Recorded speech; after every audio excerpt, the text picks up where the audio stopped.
What's up, guys? How are you? Good evening. Are we live? Let me double check. Yeah, we have a bunch of people waiting for me, but I am not. Can you guys hear me? I cannot hear myself. Let me double check. I think we are. I am already live, right? Let me see. Just want to double check. And yes, we are live. What's up, guys? Good evening. How are you? There you go. Money making, Christian, Tairi, what's up, bro? Sanil Sabjer, money making E. That's a nice name. There you go. Rak Taktar, Sanil Jabdir, Kevin Cinnamon, Nain Kayla, what's up? How are you guys doing today? Did you guys make some money on Tesla puts? It doesn't it doesn't find a bottom, guys. Unbelievable, right? The situation that we're seeing on Tesla. We have FedEx and Nike posting earnings after hours, and I think that both the stocks are doing acceptable, right? So today we finally had a green day in the markets. Nothing crazy.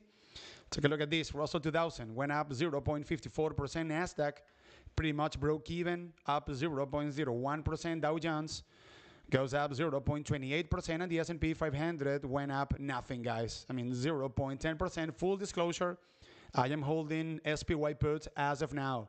I made some money today buying puts at 3,835 points in the S&P 500, and I closed my puts on time at 3,810 points. And then I got puts once again once the S&P fell at 3,835 points later on today. So I am holding puts, but I got in the money puts that expire in June, so that's a whole different story. I am not in a rush over there. Crude oil went up today 1.10%. Gold goes up 1.17%. 70%, sorry, and silver went up 5.13%, and the 10-year Treasury yield keeps on going higher, guys. This is not a good sign for the bulls. It went up today 2.88%. Yesterday, the 10-year Treasury yield also went up 3%. So this is a bit concerning for the bulls as of now. The Dixie, the US dollar, went down today 0.74%, and the VIX, the volatility index, the fear index, went down 4.19% in a day in which the indices managed to close in the green after having gone down for 4 consecutive trading sessions. So what do you guys want to talk about? What stocks or what indices you guys want me to go over? Let me see. What do I have over here? Lena Marie. Hi, Lena. How are you? I can hear you. Thanks. I'd like to see what the SPY is going to do tomorrow. I am in a cold credit spread and wanted to expire out of the money. When is that cold credit spread expiring?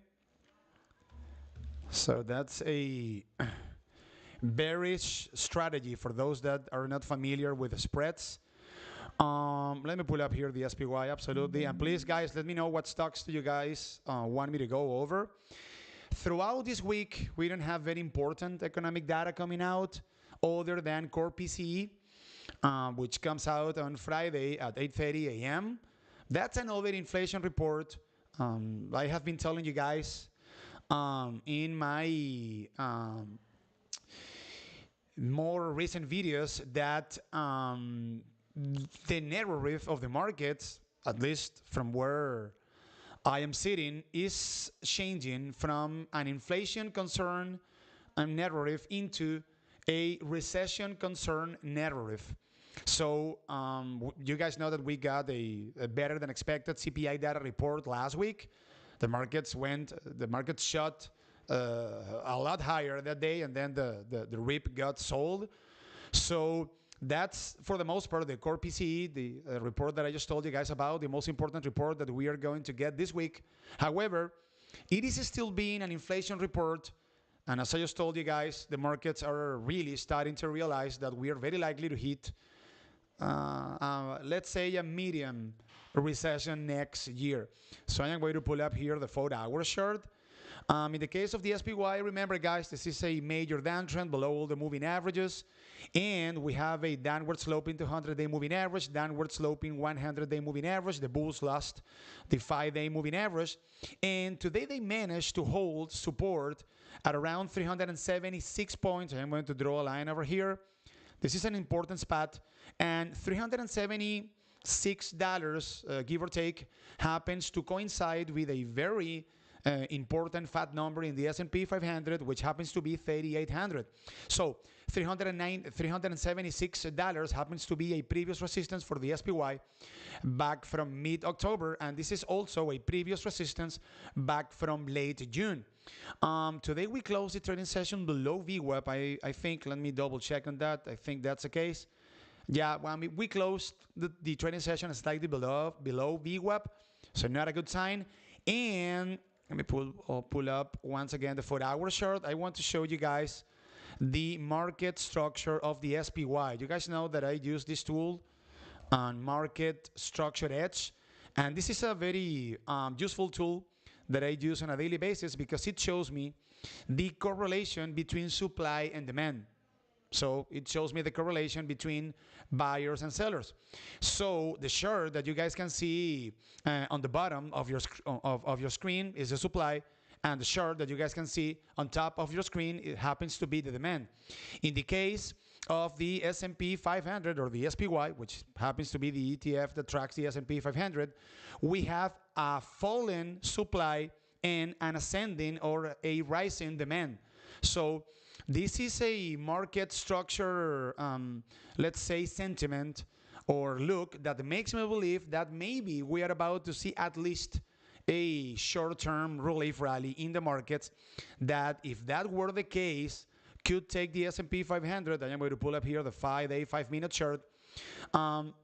If we happen to see a, let's say, sustainable relief rally, the bulls have 3 very important spots to the upside. The first one, $382.50. This is an area in which the bulls failed on multiple occasions today. They also failed at $382.50 yesterday, and above that price we have the 5-day moving average, which happens to be declining, and that makes it a very strong area of resistance at $386.46.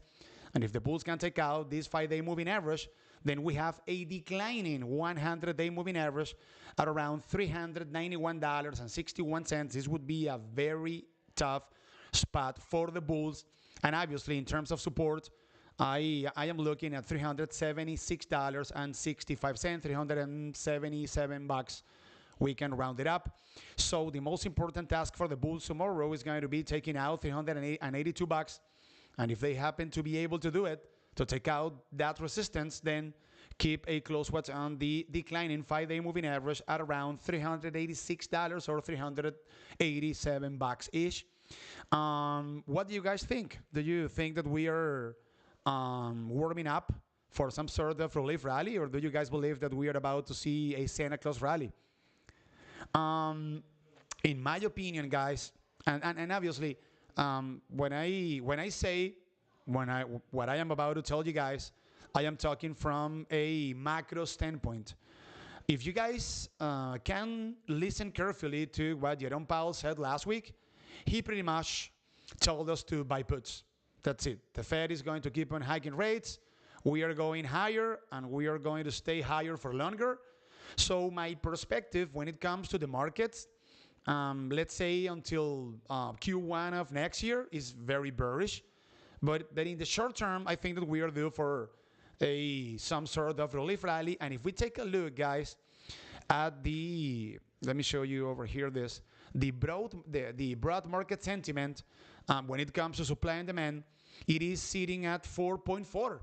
So this makes me believe that we are about to see the continuation of the green day that we saw today. However, the bulls need to take out and start to consolidate above $383 in order to be able to engineer a longer or sustainable relief rally in the SPY.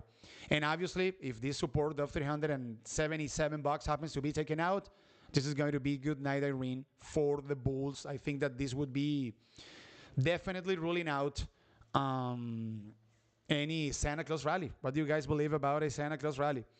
How are you telling the price correlation from SPY to SPX just by eyeballing the charts? Guys, I actually gotta tell you, because I am usually grabbing puts or buying puts and calls of the SPY. You need to understand that the SPY tracks the SPX, the S&P 500.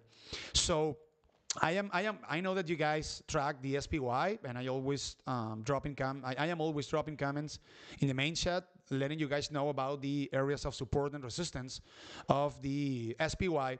However, the index that I actually track on a constant basis is the S&P 500. So the levels are very similar, and yeah, the SPY basically tracks the S&P 500. So if you want to have a better understanding of whatever the SPY is doing, you should try to get familiar with the S&P 500.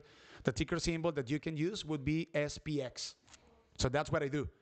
And basically, when I determine an area of resistance in the case of the S&P 500, I know that if the bulls fail at a specific resistance in the S&P 500, they are obviously going to be failing at the same time in the SPY. So today, and I just told you that I took 1 day trade with puts of the SPY. And how did I take that trade, guys? I simply got puts when the bulls of the S&P failed at 3,830 points, which happens to be an area of resistance in which they failed at on 1, 2, 3, and 4 occasions in yesterday's trading session. So that's my personal style.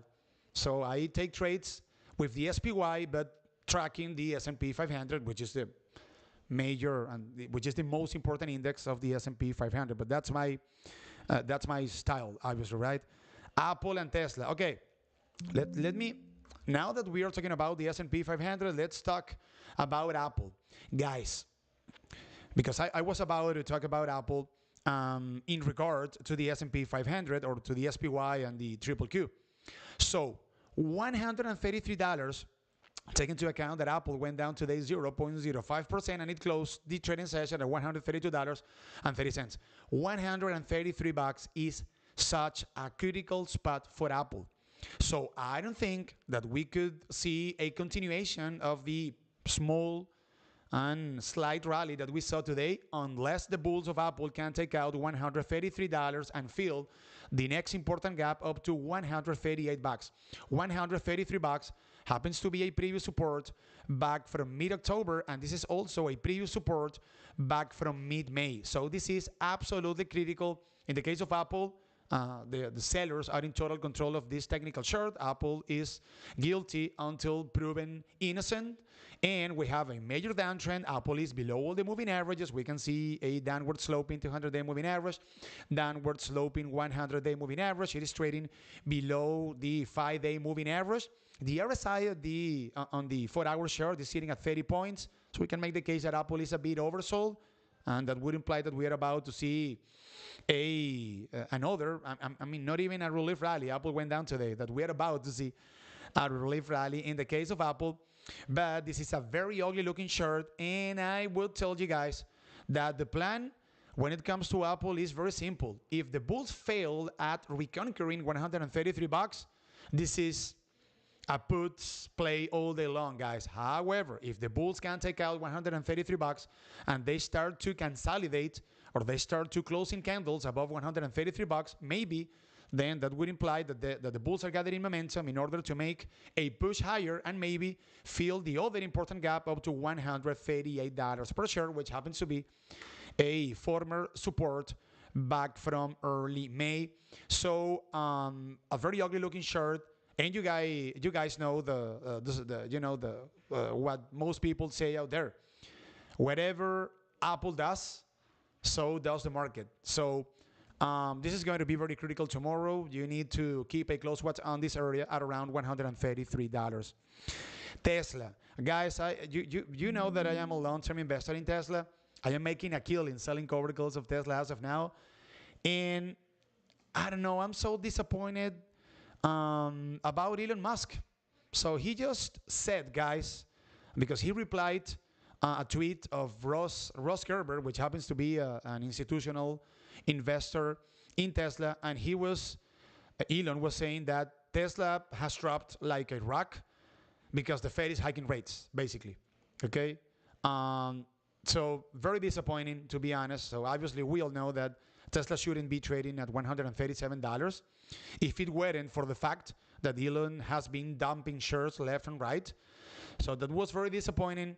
And I, I don't know, guys, from a technical standpoint, I believe that Tesla could be finding support at around $134. Keep in mind that Tesla dropped today 8% and it closed the trading session at $137.80. So $134 happens to be a previous support back from November of 2020. Unbelievable. So this is an area in which, from a technical standpoint, we could be expecting Tesla to come across with more buyers than sellers. However, if Elon happens to keep on dumping shares, guys, there is no support for Tesla. And mind you, if we take a look at most of the most important tech stocks out there today, I mean, if we take a look at the performance of the Googles of the world, the Amazons of the world, and so forth, they went up a bit, 1%, 1.50%, and Tesla fell 8%. So maybe we can make the case that Elon kept on dumping shares today. So if he keeps on dumping shares, guys, there is no possible support for Tesla. If we take a look, by the way, at the market structure of Tesla, let me pull it up here. Let me see, Tesla. So, yeah, take a look at these, guys. Unbelievable. Take a look at the supply. It is above average and rising. And in the case of the demand, which happens to be the chart that is on top of your screens, the the demand is dropping like a rock. So from a market structure standpoint, we can make the case that there is still more room to the downside. And let's see if this previous support at around $134 can act as support.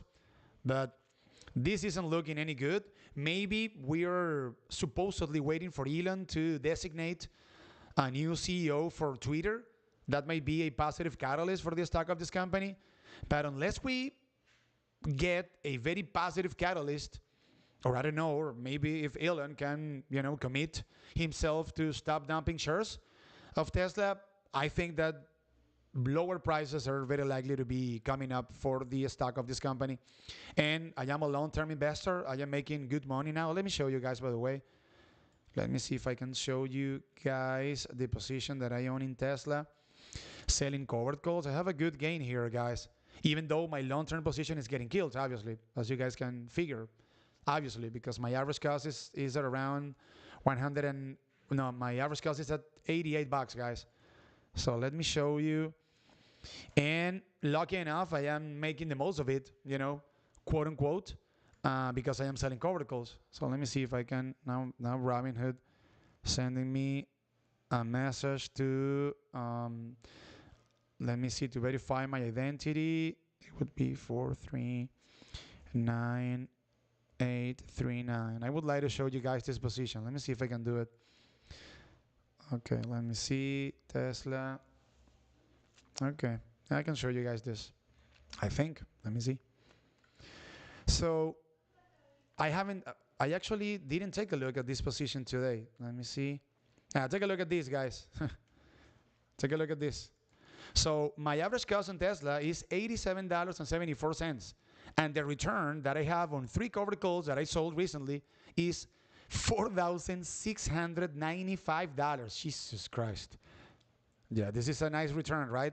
So if Tesla keeps on dropping, guys, I mean, it is what it is, I'm just going to hold these 3 covered calls until, I don't know, if something positive happens to Tesla, which doesn't seem to be the case, right? Okay. Are these lives available to rewatch once it's over? Oh, yeah, absolutely. Absolutely, yeah. The link is going to be available, and I might actually release this video in my YouTube channel once I am done live streaming for you guys. Absolutely. Okay. Okay, what other stocks do you guys want me to go over? Run. Sunrun. I haven't taken a look at Sunrun since a bit ago. It went down today 3.75% and it closed the trading session at $26.20. A bit oversold, guys, on the 4-hour chart. You guys can see the RSI of Sunrun sitting at 22 points. We are trading below the 200-day moving average, below the 100-day moving average, below the 5-day moving average. This is not a constructive chart by any stretch of the imagination. Let me draw a line over here. You guys know that I am improvising for you. So, yeah, maybe we can make the case, guys. Let me see. Okay, hold. There you go. Okay. I can see a previous area of resistance for Sunrun, guys, at around $25. This is a previous resistance back from early July. And this is also a previous resistance back from late June that might be potentially acting as support because the stock of this company is very oversold with the RSI sitting at 22 points on the 4-hour chart. So watch out for 25 bucks. And if you guys start the trade on Sunrun, you need to place a very tight stop loss because if this support of 25 bucks happens to be taken out, we could see Sunrun dropping down to $21. I mean, we can make the case that we could see a first layover at around 23 bucks, which happens to be a previous support back from early November. Or, as I just told you guys, we could maybe have room down to 21 bucks, which happens to be a previous support back from June and July. This is not a good looking chart.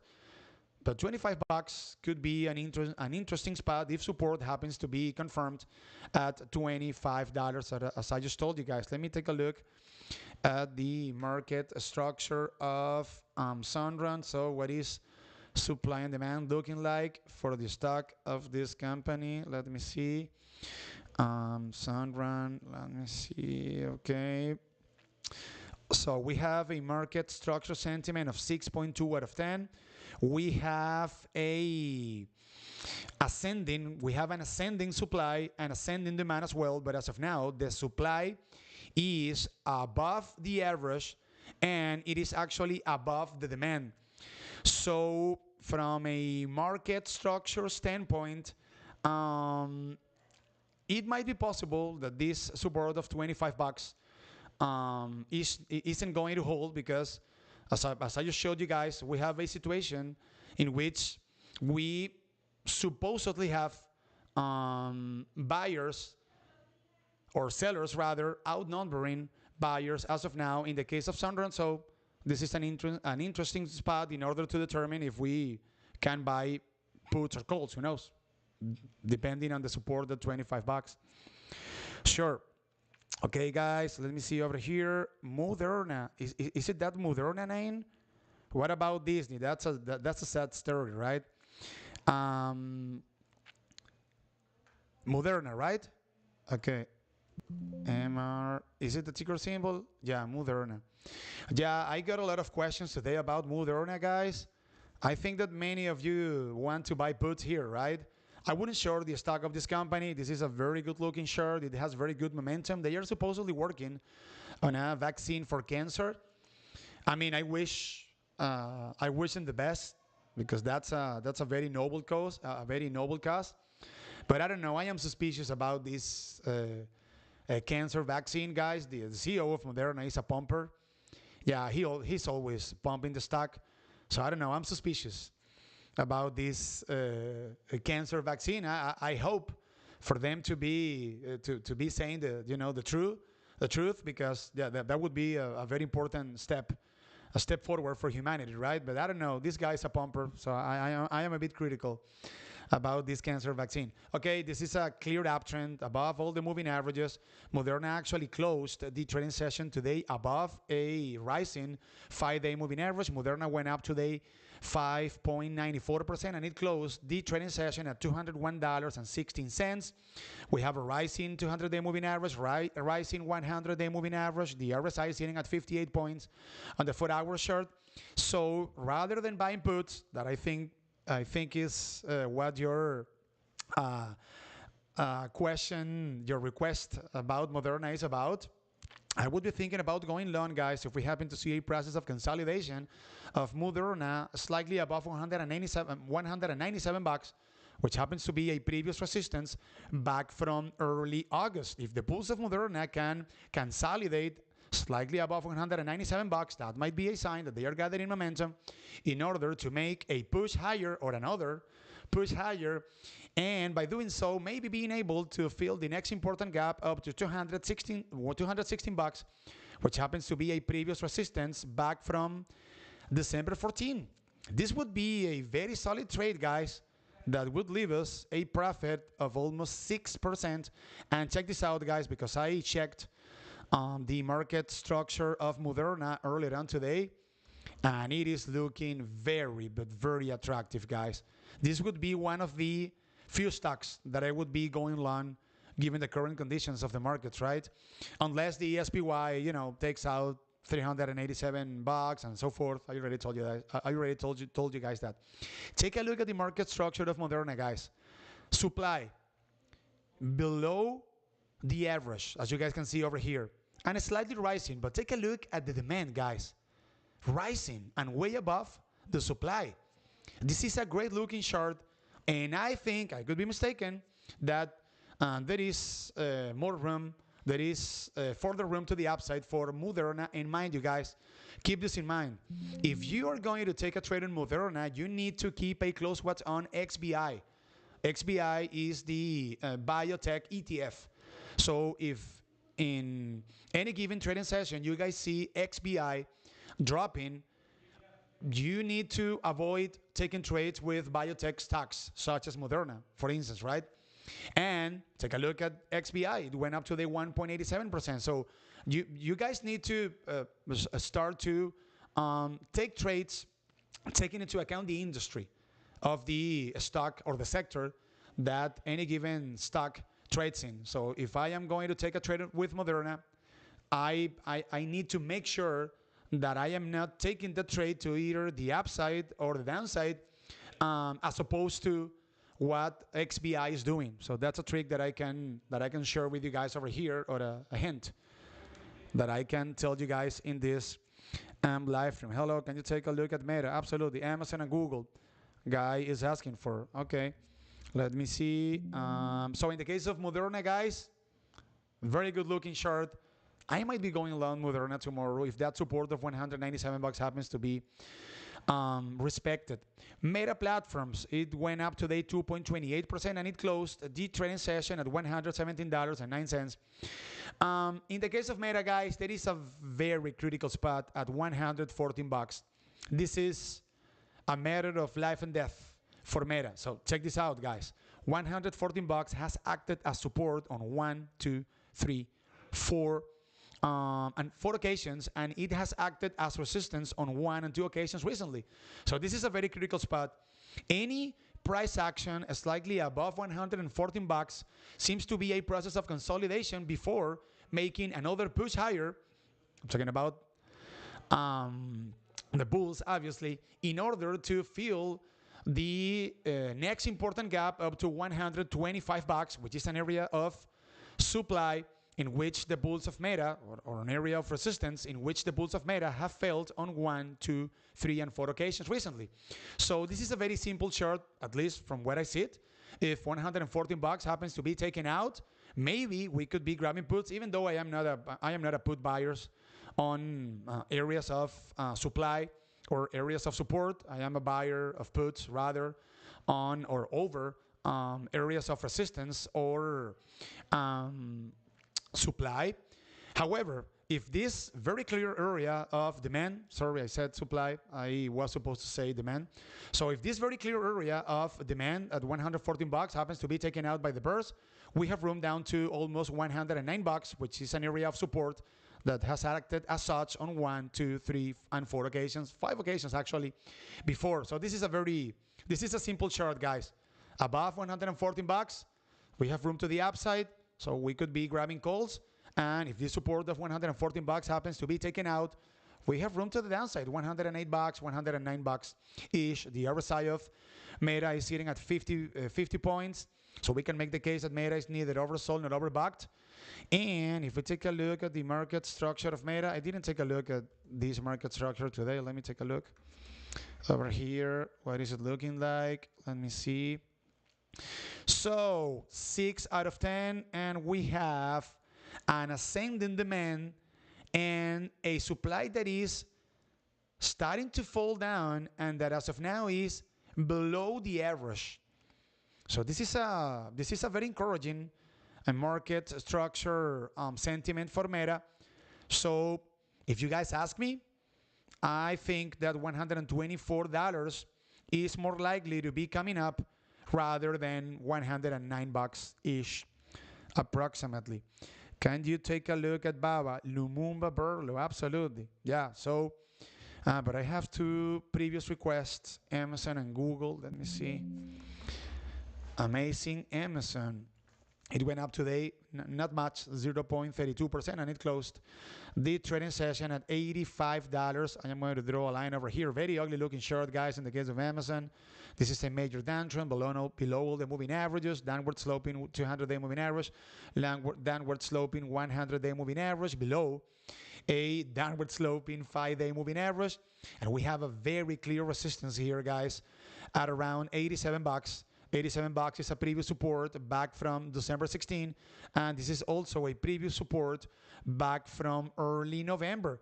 So if the bulls of Amazon fail at bursting above 87 bucks, guys, this is a short, at least in my opinion. We could see Amazon dropping down to $84.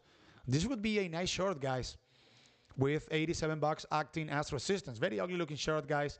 So Amazon is obviously under the control of sellers, and the stock of this company is guilty until proven innocent. The RSI is sitting at 35 points on the 4-hour chart, a bit low, but it could go even lower. Let me take a look at the market structure of Amazon. Let me see, amazing Amazon.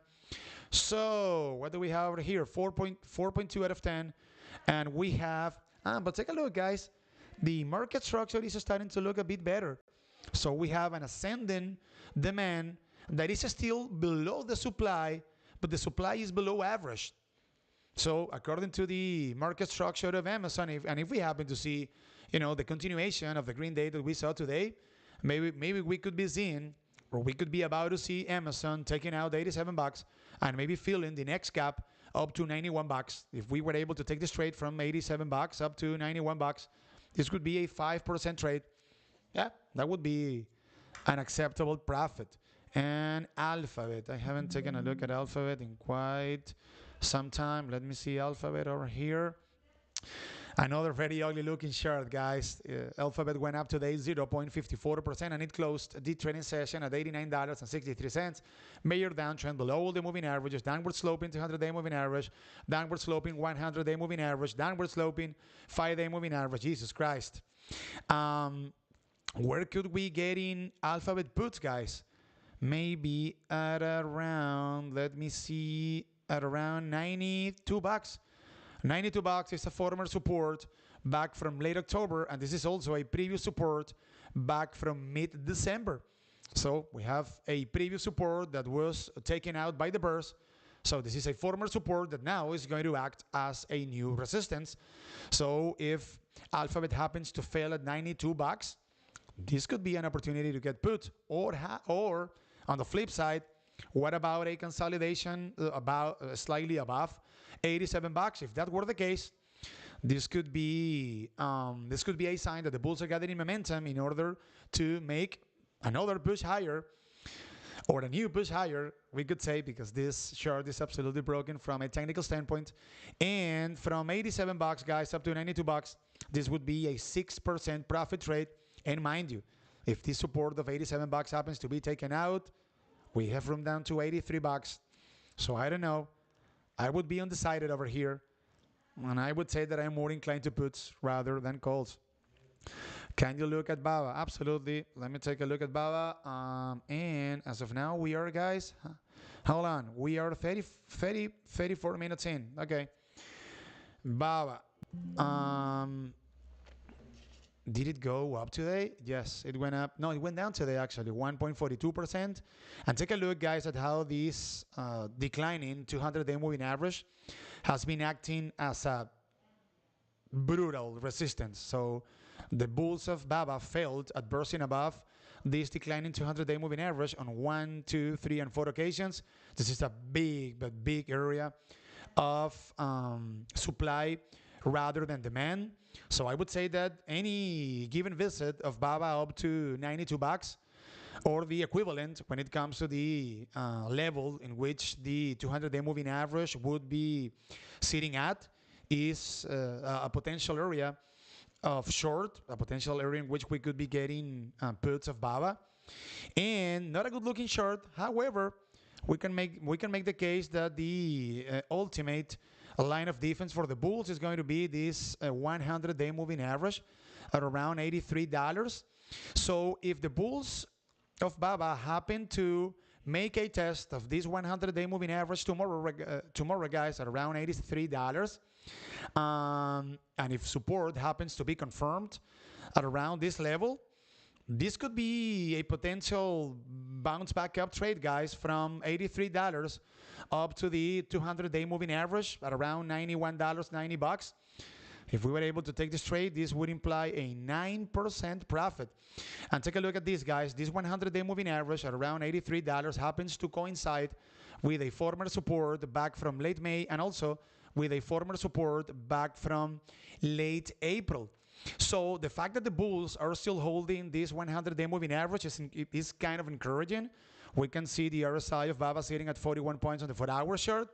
So this could get worse, but there is still some hope for the bulls over here if the support of 83 bucks happens to be respected in the upcoming trading sessions. Let me have a sip of water over here, guys. Let me see. There you go. There you go. You guys know that I am live streaming for my Patreon, guys. I have a Patreon in Spanish. So I do live stream throughout the whole training session. So when I am live streaming for you guys, I am already, let's say, or I already live streamed for something like 6 or 7 hours. So I'm a bit tired as of now over here. Can you go over how you analyze the market structure app or website if you haven't already? If you have, I can just rewind. No, I can do it, absolutely. So this is a paid service, guys, and it isn't cheap. I am paying $100 a month for this service.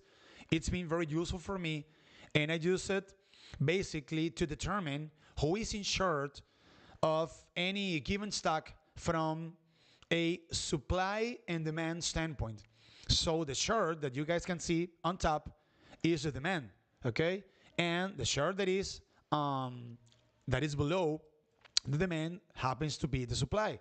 So this line that you guys can see over here is the average, okay, supply for any given stock. So what are we looking for in order to go long any given stock is a rise in demand and a fall in supply. That implies that sellers or that the sellers or of any given stock or that any given stock is running out of sellers and that buyers are starting to gain control of the stock of any given company. So that's what I look for, and that's what, let me show you the example of Moderna. This is a great example, guys, of what the market structure of a stock should be looking like for us to go long. Take a look at this, guys. Remember, on the bottom we have the supply, and on top we have the demand. So we have a supply. When I say supply, I'm talking about sellers, guys, that are below average. Remember, this line happens to be the average. So I know that as of now, I have fewer sellers interested in selling out of Moderna shares. However, on the flip side, if I take a look at the demand, I have a rise in demand that is way above the supply. This is a great market structure look for me in order to go long any stock. However, on the flip side, let's take a look at the market structure of Tesla, which I just went over. But this is the flip side, obviously, guys. Take a look at this disaster. I have a rise in supply that is above the average, and on top of that, I have a fall in demand that is way below the supply. So what does this imply, guys? And take a look at the market structure sentiment for Tesla, 1.8 out of 10. This implies that sellers are in total control of the stock of this company, and that I don't have any interest um, of most of the market participants in buying Tesla shares. This is very clear over here, as you guys can see. If in any given trading session, guys, you want me to take a look at the market structure of a stock, please just let me know. Okay, send me a DM or let me know in the main chat of Discord, and I will gladly take a look at the market structure of any stock that you guys are curious about the market structure. Okay, I am available to help you guys with that. Okay, guys, hold on, we are 40 minutes in. So I think that I am going to wrap it up. So we went over a bunch of stocks. Um, Remember what I told you, and keep this in mind, guys. I don't think that we are going to see a sustainable and a very, let's say, noticeable rally into the last trading sessions of the year. I don't think we're going to see a Santa Claus rally this year. And I want to point out something before I leave. Take a look at these, guys. Keep this in mind. In my opinion, and because the Fed is hiking rates and is going to keep on hiking rates until maybe 5.20%, and we don't know if we are actually going to see a rate cut next year, we're very likely to be heading into a recession. So how painful a typical bear market is. This is a chart that shows you what's the average correction when we have a bear market with a recession from 1929 up to 2022. So get this, guys. The median S&P 500 decline in a bear market with a recession is 39%. If this were the case, we're looking at 2,926 points in the S&P 500 for April of this year. This is some sort of a projection over here, okay? If we translate this number into the SPY, we're looking at $291. And take a look at this, guys. The average S&P 500 decline in a bear market with a recession is 42%. We're looking at 2,782 points in the S&P 500. This would be something like $279 in the SPY. And according to this chart, we would be bottoming in April of next year. So I think we are heading to lower prices across the board, and you have to be careful. And I would advise you guys to have cash in hand, guys, because we might be going lower, and that doesn't imply that we cannot take trades to the upside here and there. You know, short-term trades, because we do it every day with the SPY or the triple Q. But be very careful, guys. And in my opinion, I could be mistaken. Obviously, I don't have the crystal ball. We are not going to see a Santa Claus rally this year. We will see if I were mistaken or right by the end of this year. So I am going to wrap it up. Thank you very much for your attention, guys. For example, once a price goes under the support, how many candle closes do you wait? I have a last question over here. Let me see. Is there a typical percentage of amount of candle closes above under a support resistance level that you look for that will let you know it's time to get into a trade? Yes. I use the 1 day, 1 minute chart, guys, before I'm starting any trade. As you guys can see over here, this is my favorite chart. And in my case, I use the volume weighted average price. This is one of the most important technical indicators that I frequently use. And on candle closes, after 5 minutes with the stock of a company, closing at either below or above a support or a resistance, I am making a decision about taking to either take a trade or not. Okay, I usually expect from 3 up to 5 minutes approximately. Okay, for example, once a price goes under a support, how many candles closes? Yeah, so I use a 5 day 5 minute. Sorry, a 1 day 1 minute. So I wait typically for 5 minutes. So five candle closes before starting out a trade. And mind you, guys, a rule that I always respect is trying to not starting long trades with an ETF or a stock trading um, below VWAP, the volume weighted average price. And on the flip side, if I have a stock trading above VWAP, I try to avoid grabbing puts. Okay, this is very important. The volume weighted average price is a technical indicator that shows us who is in charge of a stock in minor time frames. Okay, either buyers or sellers. So I mean this is a technical indicator that has worked out very well for me, and I always respect it. I have other tricks over here and there uh, with the 5 day moving average, for instance, but we can talk about that in another live stream. So this is the most important technical indicator that I frequently use, the volume weighted average price.